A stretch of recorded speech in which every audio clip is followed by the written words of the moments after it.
Hi, I'm Jackie Tantillo, and this is Should Have Listened to My Mother.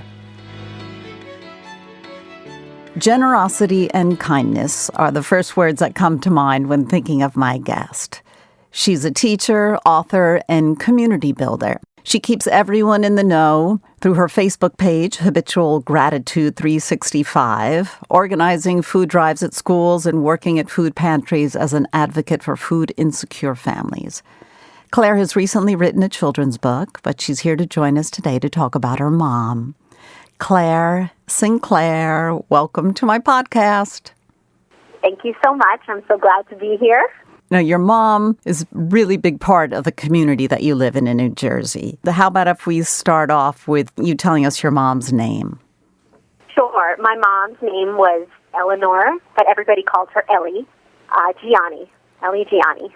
And your mom and dad met in high school, similar to you and your husband. Is that correct? They did the same high school, actually. My parents went to Columbia High School in Maplewood, New Jersey, and they graduated, my mom in 1964 and my dad in 1963. And my husband, Dave, and I also met at Columbia High School. We were the class of 1988. Wow. And you teach and work in Maplewood? I do. I teach at Tuscan School in Maplewood, and I actually am very fortunate because I teach kindergarten in the same kindergarten classroom that I attended kindergarten in. Oh, I got the chills just thinking about how amazing that is. You started out doing preschool, didn't you? Teaching preschool? I actually, right out of college, I taught kindergarten for 4 years, and then I had my first son, DJ, and I took 2 years off.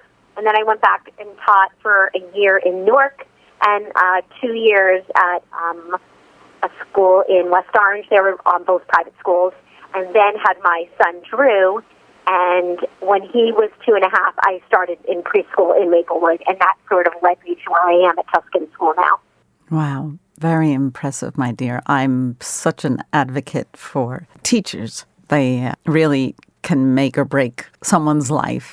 My second grade teacher, Mrs. Reinacker, whatever it was, she was magic to me. And I never had that experience again from second grade.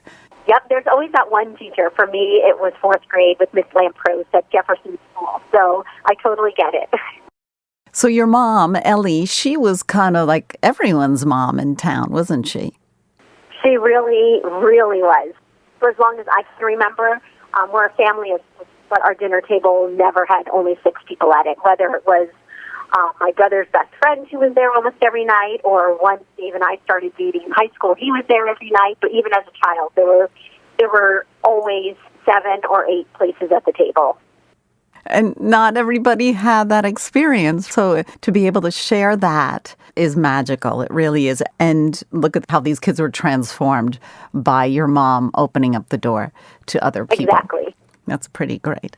Tell me a little bit about where she grew up in Maplewood, South Orange. Sure. She grew up on Riggs Place in South Orange and actually went to Our Lady of Sorrows School until, I believe it was 8th grade, when she went to South Orange. At the time, it was called South Orange Junior High, and then went to Columbia after that. So she never left. So she had always been a South Orange, Maplewood resident. What was her family like? Tell me a little bit about her parents.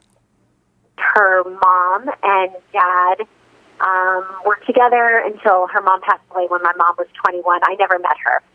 So after my grandmother, my mom's mom, passed away, my mom was not very open about the relationship she had with her dad and her stepmother.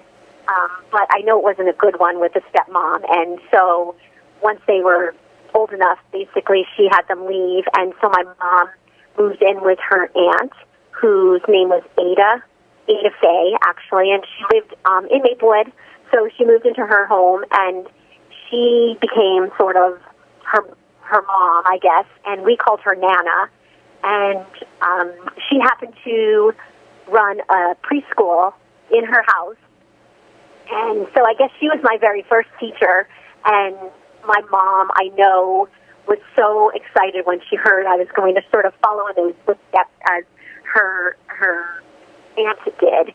And My mom, when she left high school, she went to nursing school for a couple of years, but that didn't last because then my dad and she got married, and they had started having kids right away. So she never really pursued that. But I think if she could have, nursing was her first dream job, and teaching would have been her second. So I know the fact that I was teaching really made her very happy because I was doing what her aunt loved so much and something that I think was just a part of her. There were 4 siblings, right? Your mom had to take care of all these kids running around. What was your mom like in time of a crisis or an emergency? So my mom was definitely the one that anyone calls on in an emergency. Really?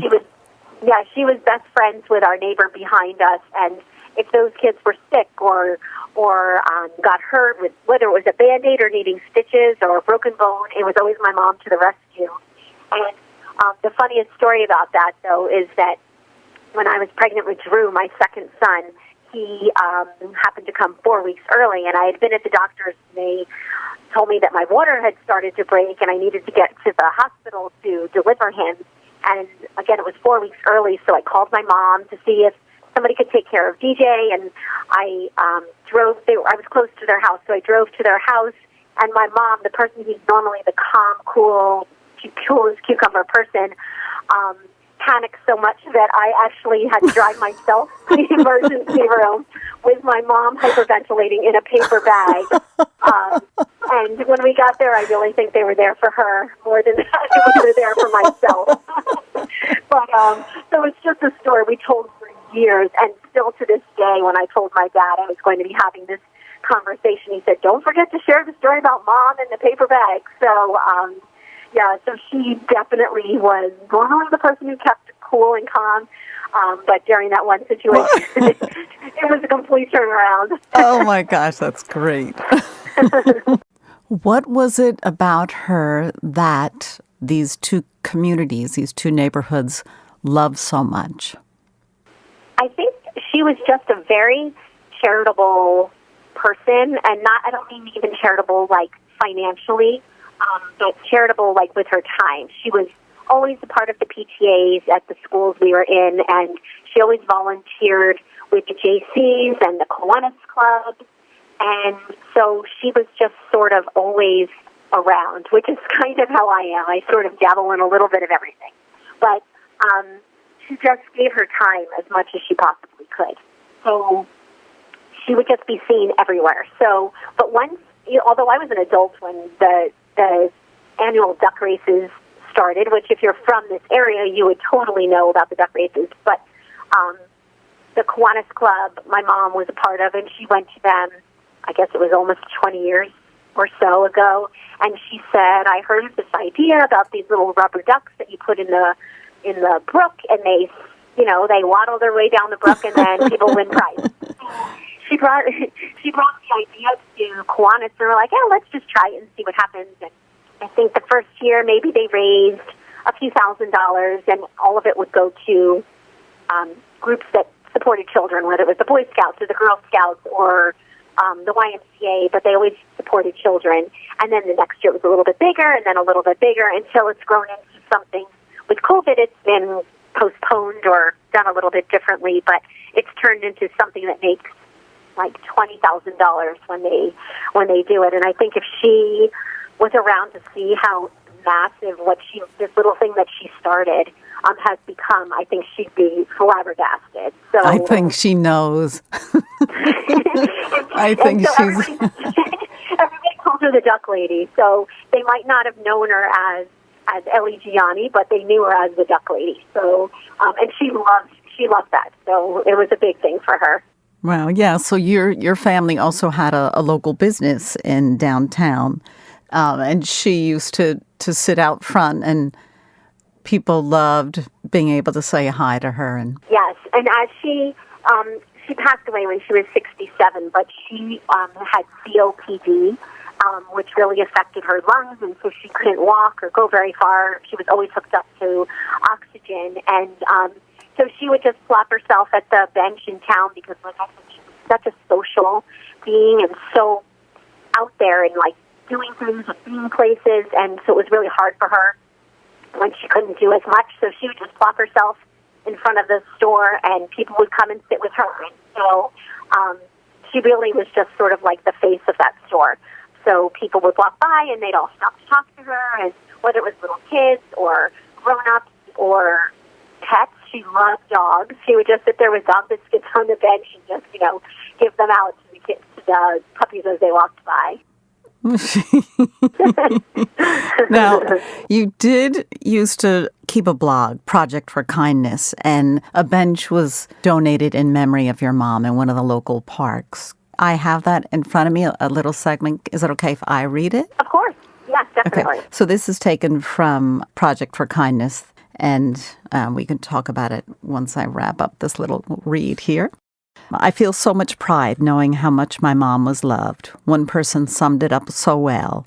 She told me that if we can't have her smiling face on the corner bench in front of the store, it is the next best thing. I sat on that bench for about 10 minutes before class last night and talked to my mom. I see memories of her everywhere, but I think I have finally found a place that I can go and feel a sense of peace, as if she's sitting there by my side, and I am wrapped in one of her hugs. And it's so funny. That was years ago that I wrote that, and I'm so glad you brought it up because when I was thinking about things we were going to talk about today, one of the things I was going to say is she's buried in a mausoleum in Union, and I really don't like going there to, quote, visit, her, but I go to the bench all the time, and when anything big is happening, I go to that bench and I sit there and I make it part of my walk, and I go and I talk to her there. And so when I got my children's book published, it was the first place I went, and I sat on the bench and I was just telling her all about it. And sometimes I'm like, just show me a sign, Mom, and sometimes, sometimes a bird will fly by or something will happen that whether it is a sign or not, at least I like to think it is. So. Oh, it's so nice to have a little spot like that just you can see, sense, and feel them almost around you, the people that are no longer with us, right? Exactly, and it's right in front of the brook where the ducks sail by every Memorial Day. So it's totally her place, yep. Oh, my goodness. She was quite the remarkable woman, and at her funeral service, it was standing room only. It was. I truly couldn't believe. Our Lady of Sorrows is a very big church, and I could not believe how many people were there. She really touched so many people in her life that it was unbelievable to see. I did the eulogy, and so I was able to stand up in the pulpit and look out at everybody, and I think that's what kept me from crying pretty much because I was just so astonished at the amount of people that were there. So it was really beautiful. The admiration for your mom was overwhelming. Yep. Now, there's another piece that you've written about was the last phone call that you got from your mom. How did she answer the phone, or how would she greet you on the telephone? So she always would just say, talk to you later, or I'll see you later, or it's only me when she would call.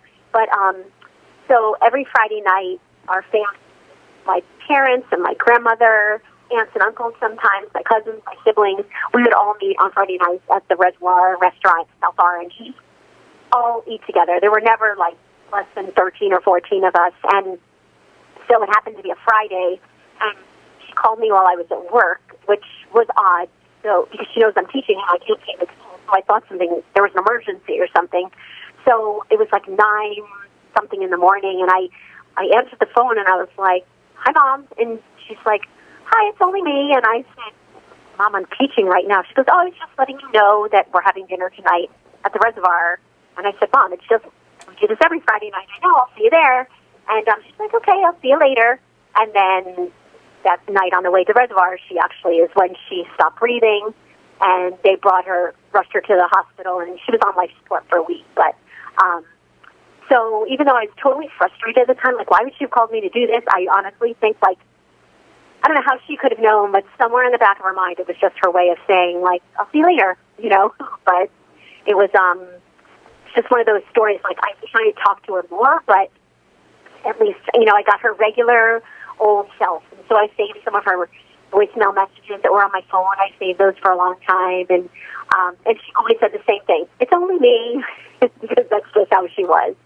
She had a lot of love to give. She hugged everybody. This COVID would have just, like, devastated her, knowing, like, you couldn't get a hug from her, because she was a big hugger, which I think that's why I'm such a big hugger. So that's just sort of how she was. She was just that warm, loving, and hi, it's only me, but, you know, it didn't matter. Only her was like a big, you know, she had a big presence to anybody. What was it like in your family when it came time to doing your homework or chores? So there's 4 of us, and my dad almost always got home at the exact same time. It was like a few minutes after 6 because he took the train from the city. So dinner was always on the table at 6:15, and so we had to come home from school, and homework was done before we could do anything. My parents were never strict about TV. They were never strict about any of that kind of stuff, but you could watch whatever you wanted, but you had to have every bit of homework done. And so as long as we had that done, we could watch TV. But they were also very strict about bedtime, and bedtime was way earlier than most of my friends. But we had to be in bed at a certain time every night. So one special thing my mom and I had, I still to this day don't even know if my dad knew, but on Saturday night, we put to bed at 9 o'clock or whatever, but my mom would let me sneak into her room, and we'd watch Love Boat together at 10 o'clock or 9 o'clock. And we'd watch Love Boat. Love Boat, and then I'd have to jump into bed before, you know, Fantasy Island came on. But I still, because my dad was the one who was a little stricter about bedtime, so, but that was one thing that we used to do on the weekends, my mom and me. Oh, that's pretty great.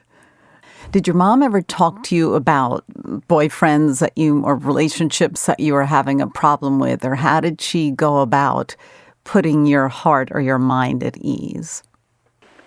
Dave was pretty much my first real boyfriend. I had some like little boyfriends and stuff in high school, but when we started dating, he was, we were in our senior year, so and they just loved him. So he truly became you got really lucky. He became part of the family like almost on day one. And he was calling my parents mom and dad, like, because everyone called my parents mom and dad, like they were just, it didn't matter, who you were. All my friends called them mom and dad, like it was just one of those, how they were to everyone. So he was just like everybody else. Nobody knew we were going to get married, but he still just called them mom and dad. So it was just kind of, how it was in our family. Wow, that's pretty great. So when you guys would sit down to dinner, when you close your eyes, what's one of your favorite meals that your mom used to cook? It's funny now because I'm not really eating meat anymore, but one of the best things she would make is roast beef and Yorkshire pudding.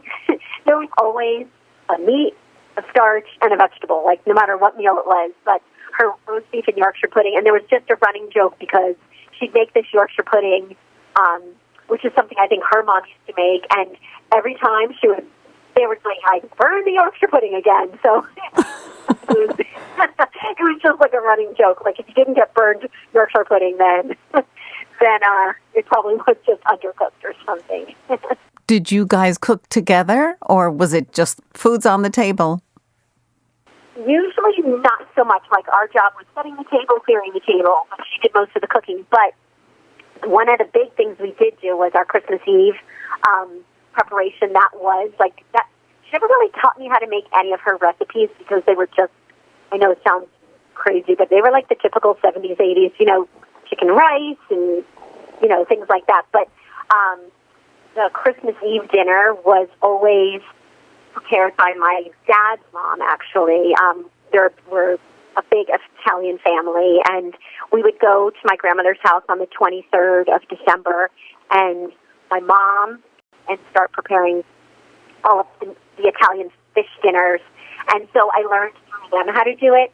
And so we've got so many amazing stories of preparing the lobsters because they come alive. And my mom used to be the only one who had the nerve to actually, kill the lobsters. Kill the lobsters.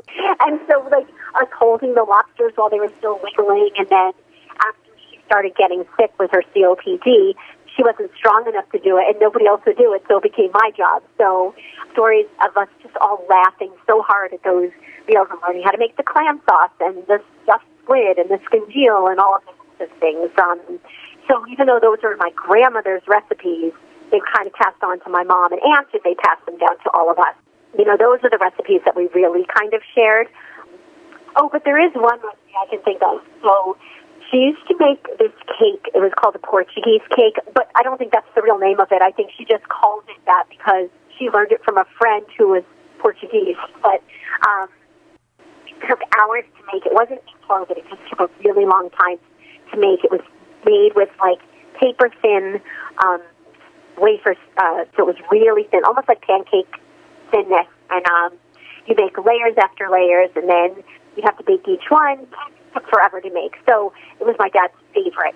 And after she passed away, I searched high and low for that recipe, and we couldn't find it anywhere. So, and I couldn't really Google it because it wasn't really called Portuguese cake.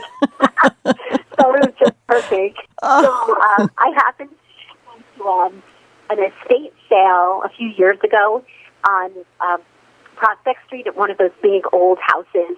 And I went in, and there happened to be a cookbook from Jefferson School, which was an elementary school that I went to. And I picked it up, and it happened to be the year that I was in 5th grade, and her Portuguese cake recipe was in it. Oh, wow. That's the coolest. I know. So I got the recipe, and that year for my dad's birthday, it took me hours, so I made that cake for him, and he was like, "Where did you find the recipe?" And so it's just a great story, and I still have the cookbook, so, and it's so funny to see all these friends that I was, really close to in 5th grade, and all their mom's recipes are in there, and they're totally like 1970s, 80s. Wow. How Totally. serendipitous. So your mom is communicating all the time. Exactly. Because she was so out there and helping people all the time and so alive. Did it ever get on your nerves? It never got on my nerves, but it was a running joke. Like, we can't go anywhere without Mom knowing somebody. And now, everywhere we go, even if we're not in, like, town, no matter where we go, people come up to me and they're like, "Oh, are you Claire Sinclair?" And my kids are like, "Really, Mom?" So I totally get what they're saying. Like, I don't think it bothers them either. I think it was actually almost kind of, I don't know if I admired it sort of with my mom. Like, gosh, she's really, like, she must really be touching people's lives because everybody knows her. Oh, she clearly was. I mean, she became a celebrity, right? Yeah, she was like a local celebrity. Yep, the duck lady. So is that what fulfilled her, other than you guys and her family? Giving back? Yeah, it was really, I think, just doing for others. And she never said no, which is a fault of mine, too. But a fault and a blessing, I guess. But her family was everything to her. So her grandkids meant, like, the world. They were her favorite people. So she had, while she was still alive, 4 grandchildren, my 2 and my sister's 2 kids. And then my youngest brother, he and his wife just had a baby in August 31st, actually. So if she knew that I'm sure she does know that there's another grandbaby out there, they were like her whole world, or her grandchildren. So, and they adored her, so they miss her a lot too, I know. So are you who you are today because of or in spite of Ellie, your mom? Oh, definitely because of. I mean, I really think that even if I didn't realize it growing up, I think that a lot of the things I do and, like, little things that I hear people say, I'm like, oh, I used to hear people say that about my mom, or, things like that. So I definitely think I am because of the way she was a role model for us all growing up. And even though she was kind of, I don't know if the right word is unassuming, but, like, I don't know if she realized the impact she had on other people. So that's why I think, like, had she been at her own funeral, had she seen all of those people there, I think she would be like, wait, they're all here for me? Like, I can't believe these people are all here for me. She was humble. Yeah, she was very humble. Mm-hmm. Oh, my goodness. Yeah, definitely. Well, I'm so thankful that you shared these stories of your mom. And we just have a couple of minutes left, so I want to talk about your book, The Mice Who Came to Story Time. And you're now teaching kindergarten, so what level read is this? As a kindergarten teacher, I would say it's that a kindergartner could pick up and read themselves, but it's definitely, read aloud is my favorite part of the day when I'm as a teacher. And even when my own kids were little, like that was my favorite part of the, right before bed and reading books with my boys. But so as a read aloud, it's definitely like kindergarten to second grade or so, or even preschool maybe to second grade. And it's actually, I joke about it, but it's loosely based on a story of when I was in my classroom 8 years ago, because I know those students are now 8th graders. But there's always problems with mice in the public schools. They're old buildings, and they come out when it's super cold, so they find their little hiding places. And whenever you see a mouse in the building, you're just supposed to report it to the office, and then when the exterminator comes, they know that there's been mice in the building, whatever. But this one particular year, we had these 2 mice who, for some reason, just were not afraid. And when it would get super quiet in the classroom and the students were sitting on the little carpet and we'd start reading these books, they would come out and they would sit under one of the tables in the classroom. And they named them, and they were like, we can't tell about them, we can't report the mice, which of course they did. But they would leave them food, which I would throw away at the end of the day. So it's really loosely based on a true story. I like to say loosely because obviously the mice talk in the story, and they have a whole little storyline. But so I started working on it like 8 years ago, when someone said, "This sounds like a book," and so I just put it, some words down and saved it on my computer, and then every once in a while I would pull it out. And then during the pandemic, while we were home and teaching virtually, I'd have a little bit more time. And something just made me take it out again, and I really sat down and played around with it and decided maybe I should look into really getting a publisher. And sure enough, found a publisher right here in Maplewood, reached out to him. He found an illustrator, and it all moved so fast. And it's now a published book, and it's so exciting. It's on Amazon. And it's Congratulations, a published super author. Exciting. Oh. Claire Sinclair. The book, again, the title is The Mice Who Came to Story Time, which I absolutely love now knowing the backstory. And also on Facebook, it's the page is called Habitual Gratitude 365, and it really makes you be conscious of what we have versus what we don't have. Gratitude. Right, yes, habitual gratitude is really every day at 5 a.m. A question is asked. It can be as simple as, what's your favorite ice cream flavor? And then, or as deep as, to tell me 3 positive things about yourself. And there's just different questions every single day. And the most amazing thing about it, it started out with maybe 35 or so people when I just sent out 2 years ago the link, just like, don't check it out, see if you like it. And there's 1,500 people in it now. And complete strangers who converse with each other after hearing each other's responses or finding things they have in common or suggestions to each other, and it's just turned into something. It's my favorite part, to start my day every day and to end my day every day. So it's definitely something, anybody who wants to join, just check it out, and I think you'd really like it. It's a great way to just start your day with some gratitude. Claire Sinclair, a teacher who's touching children's lives for decades, and every day doing precious things for our little ones. We thank you so much, and it's such a pleasure to have you on Should Have Listened to My Mother. Thank you so much for asking me. This is really great talking about her. Yeah, Ellie is so much closer to all of us now that we've shared her story. Definitely. Claire Sinclair, thank you again, and we will be back next week with another episode of Should Have Listened to My Mother. I'm Jackie Tantillo.